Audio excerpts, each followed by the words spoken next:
வினைகள்ன்றது பொறுமையாகத்தான் போகும், அதான் இயல்பு. ஏன்னா சிந்தும் வல்வினைன்னு ஞானசம்பந்த பெருமான் சொல்லுவார்.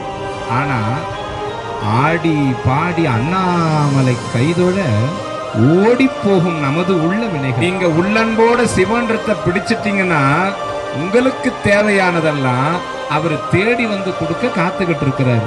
அப்ப நாம எதுக்கு நந்தி காதல போய் எச்ச பண்ணுவாங்க?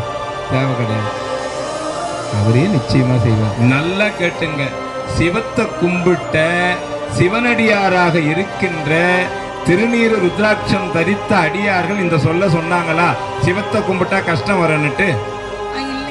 அப்ப அவங்க சொல்ல விட்டுடுங்கம்மா. இத்தனை வருஷம் உணராத சுகத்தை நீ உணர்ந்திருக்கிற சிவத்தாண்டு என்னும் போது அந்த பேரானந்தத்தினுடைய வெளிப்பாட யாரும் ஈடுகட்ட முடியாது. இது அவ்வளவு சீக்கிரம் வராதுமா. 7 ஜென்மம் புண்ணியத்தினுடைய பராபலனால மட்டும்தான் சிவ சிவன்ற வார்த்தை உள்ள நுழையும்.